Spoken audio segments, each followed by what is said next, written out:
My dad and I were very close. As a single parent, he raised me from the age of 12 to 19, the age at which I'd left home. That year, I'd moved from Denver to Los Angeles to explore what the world had to offer me. Dad remarried, and we remained close. Over the years, I'd look forward to his visits to Los Angeles to celebrate his birthday with me each March. We would catch up and talk about a wide range of subjects during these visits. Since Dad was a church pastor, among other things, he used our special time together to share the Word of God with me. As long as I live, I'll never forget one of his birthday visits. I decided to take Dad to Redondo Beach on a Wednesday afternoon. Hardly any people were around, and the day was beautiful. The ocean was misty, and the moon had risen and was hanging above us in the sky. Dad and I walked along the beach for a while until we found a comfortable spot to sit in the sand. Then, as we sat gazing at the water and listening to the calls of the seagulls and pelicans that were gracefully flying by us, he began to talk to me about God's love for humanity.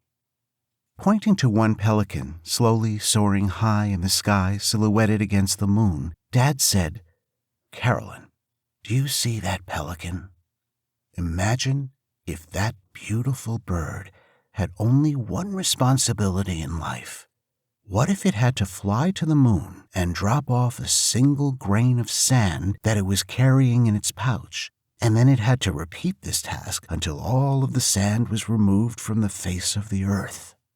Looking directly at me, he asked, "How long do you think it would take?" "It would take forever," I answered.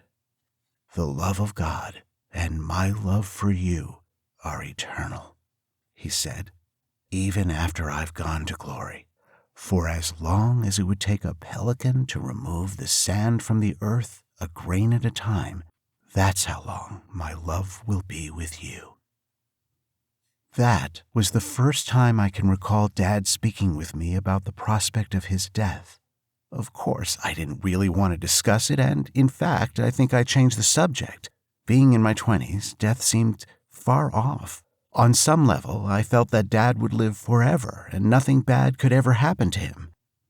But I also made a vow to God on that day that I'd always be there to take care of Dad if he needed me. He was my best friend, my hero, and my advisor, and I hoped and prayed he'd be with me forever. Later on, I did my best to honor this promise. The good times I had with my dad continued for the next 33 years, and there were many opportunities for us to discuss his end-of-life wishes. We did the best we could to prepare.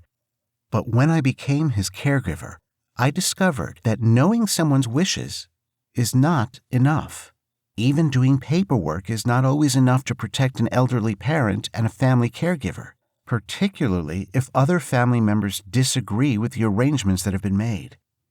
Even if you try to do the right things and do your best to prepare for every possible scenario that might arise, the chronic illness of a parent and the costs associated with it are challenging to manage.